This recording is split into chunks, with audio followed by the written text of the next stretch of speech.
Hello भाई, कैसे हो आप सब? आई होप आप सबकी तैयारी बहुत अच्छी चल रही होगी। और आज की वीडियो शुरू करने से पहले भाई आप सबको बहुत बहुत बधाई। अगर अभी भी आप इस तरह की वीडियोस देख रहे हो पढ़ाई से रिलेटेड या स्ट्रेटेजी से रिलेटेड, तो यकीन मानो आप लोग काफ़ी अच्छी स्थिति में हो, काफ़ी बेहतर स्थिति में हो। क्योंकि लगभग 90% से ज़्यादा स्टूडेंट्स गिव अप कर चुके हैं, हार मान चुके हैं। और वो स्टूडेंट्स जो लगभग 2 साल से तैयारी कर रहे हैं, उन लोगों ने भी हार मान ली है। मतलब उनको भी कहीं न कहीं ऐसा लगने लगा है कि अब उनसे नहीं होगा या उनसे नहीं बन पा रहा है। और आप लोग अगर अभी भी इस तरह की वीडियोज़ देख रहे हो अपनी स्ट्रैटेजी को और मजबूत करने के लिए या अपने नंबर्स को इम्प्रूव करने के लिए, तो यकीन मानो भाई, मतलब आपका जो भी डेडिकेशन है, आपकी जो भी मेहनत है, वो रंग ज़रूर लाएगी। तो बस हमको गिव अप नहीं करना है। और यही है कि मन के हारे हार है, मन के जीते जीत। मतलब कि बस हार नहीं माननी है, मेहनत करते रहना है। क्योंकि अधिकतर लोग हार मान चुके हैं, बस हमको हार नहीं माननी है। ठीक है? तो आज का हमारा टॉपिक है, आज हम लोगों को देखना है कि मैथ्स और रीजनिंग को कहाँ से पढ़ें और किस तरह से पढ़ें ताकि अच्छे नंबर स्कोर कर सकें हम अपने एग्ज़ाम में। क्योंकि काफ़ी कम समय बच रहा है, तो आखिरी के अंतिम दिनों की मैथ्स और रीजनिंग की स्ट्रेटजी क्या होनी चाहिए, हम उस बारे में बात करेंगे। तो स्ट्रेटजी स्टार्ट करने से पहले हम ये देख लें कि 3 तरह के स्टूडेंट्स हैं जो तैयारी कर रहे हैं या जो एग्ज़ाम देंगे। उनमें से नंबर 1 पर आते हैं वो लोग जो 2 या 3 साल से तैयारी कर रहे हैं। पर्टिकुलरली मध्य प्रदेश पटवारी एग्ज़ाम की नहीं, किसी भी गवर्नमेंट एग्ज़ाम की वो लोग। ठीक है? सेकंड पर आते हैं वो लोग जिन्होंने फॉर्म डालने के बाद से तैयारी शुरू की है। और तीसरे नंबर पर आते हैं वो लोग जिन्होंने बस फॉर्म डाल दिया है और तैयारी अभी भी शुरू नहीं की है। ठीक है? तो इन लोगों के बारे में तो हम बात नहीं करेंगे।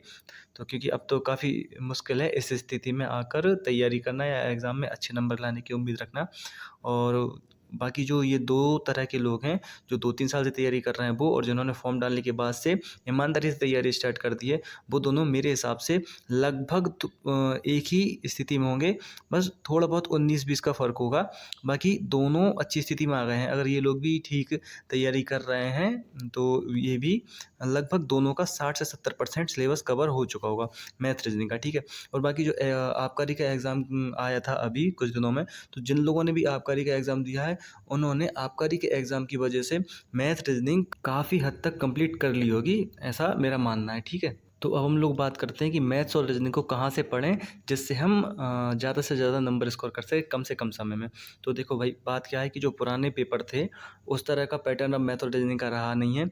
तो हमारे पास 2 ही सोर्स हैं मैथ और रीजनिंग को जज करने के कि किस तरह के क्वेश्चंस बन सकते हैं। एक है एमपी पुलिस का जो एग्ज़ाम हुआ था लास्ट ईयर 2022 में, उसके सॉल्व पेपर्स। उसके बाद जो अभी आबकारी का एग्ज़ाम हुआ है, उसके क्वेश्चन पेपर्स। ठीक है? तो आबकारी के क्वेश्चन पेपर तो अभी हमको मिलेंगे नहीं।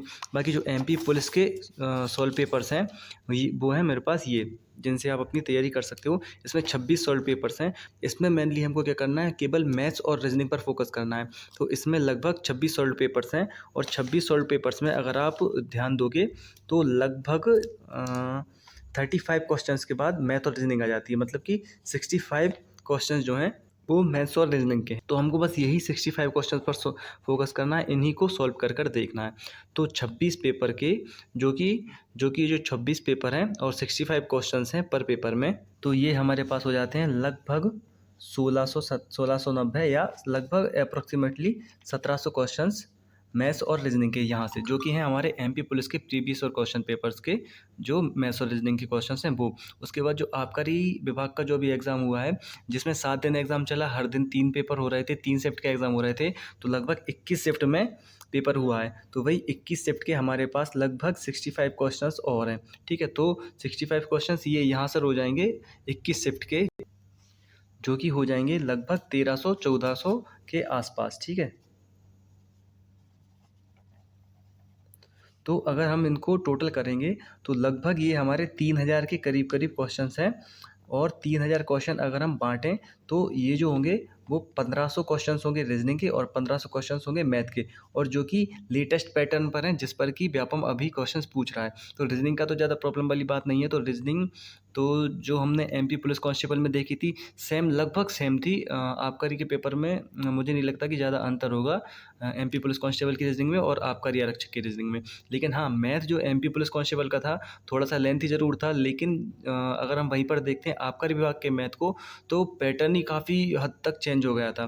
तो हमको केवल मैथ इन दोनों पर ही ध्यान देना चाहिए अभी, आबकारी विभाग के पेपर के मैथ्स पर और जो पुलिस आरक्षक का पेपर था उसके मैथ्स पर। और बाकी जो हमारे पास पीवाईक्यू की बुक्स हैं व्यापम की, और जो पुराने पेपर्स हैं हमारे पास 2017 के या और भी पटवारी के क्वेश्चन पेपर, उनका मैथ अब नहीं पूछा जा रहा है। अब तो काफ़ी पैटर्न चेंज कर दिया है। तो ये जो बुक है उसमें से आज मैंने पहला टेस्ट लगा कर देखा था, पहला पेपर।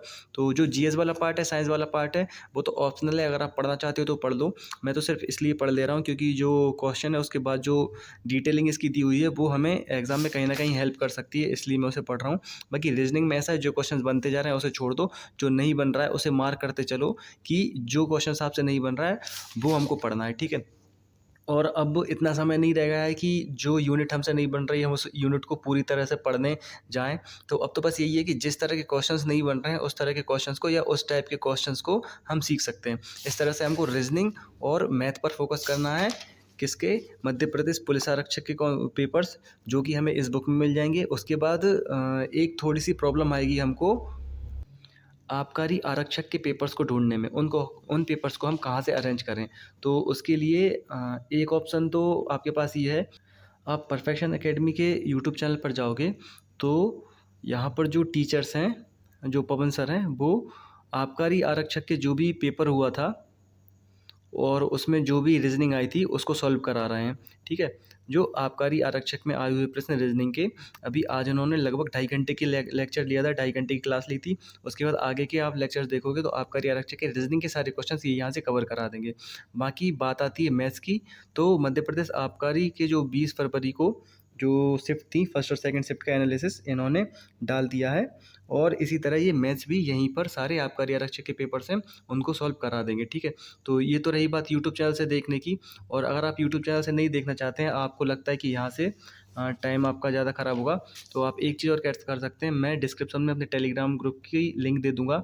तो आप सभी लोग अपना अपना जो भी पेपर है वो टेलीग्राम पर भेज सकते हैं हमको, ताकि हमारे पास सारी शिफ्ट के जो 21 पेपर हैं वो इकट्ठे हो जाएँ, 21 पेपर जो हैं वो इकट्ठे हो जाएँ, तो हम सबके काम आ सकते हैं, हम सब उनको सॉल्व करके देख सकते हैं।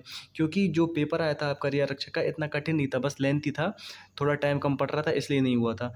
तो हम सभी लोग, अगर हम सबको वो पेपर से मिल जाएँ तो हम उनको सॉल्व कर देखेंगे, तो बिल्कुल वो काफ़ी ज़्यादा हेल्प करेगा पेपर में। तो यही है मेरी मैथ और रीजनिंग की स्ट्रेटेजी, जिसमें हमको मध्य प्रदेश पुलिस आरक्षक भर्ती के जो पेपर्स हैं, सॉल्व पेपर्स हैं 26, उनको, और जो हमारी अभी अभी आबकारी आरक्षक की जो एग्ज़ाम हुआ है उसके मैथ्स और रीजनिंग के जो क्वेश्चंस आए थे उनको, क्योंकि अभी जो आंसर की आ गई है तो सब लोग अपना अपना पेपर देख सकते हैं, तो उसमें हमें सारे क्वेश्चंस मिल जाएंगे। तो उस तरह से हम वहाँ से आबकारी आरक्षक के मैथ और रीजनिंग के क्वेश्चंस को अटेम्प्ट कर सकते हैं, और इस बुक के द्वारा हम पुलिस आरक्षक के जो कांस्टेबल के पेपर हुए थे उनको अटेम्प्ट कर सकते हैं, मैथ और रीजनिंग को। तो मैथ और रीजनिंग इन इन दोनों एग्ज़ाम्स के पीवाईक्यूज से कवर हो जाएगी। और हम केवल इन एग्ज़ाम्स के पीवाईक्यू ही क्यों अटेम्प्ट कर रहे हैं या उनको ही क्यों प्रेफर कर रहे हैं, क्योंकि ये लेटेस्ट एग्ज़ाम हुए हैं जिनमें मैथ्स का पैटर्न थोड़ा सा बदल के आया है, जो कि हमें मध्य प्रदेश पटवारी के एग्ज़ाम में काफ़ी ज़्यादा हेल्प करेगा इसलिए।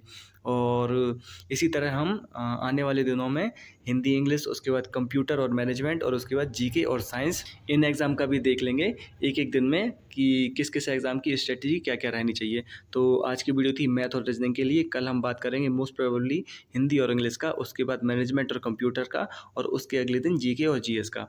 तो आप लोग कमेंट में ज़रूर बताइएगा कि आपको ये स्ट्रेटजी कैसी लगी, और अगर आप इसमें कुछ इम्प्रूवमेंट करना चाहते हैं या आपके कुछ आइडियाज़ हों तो आप नीचे कमेंट बॉक्स में लिख सकते हैं। तो बस यही है कि हार मत मानना।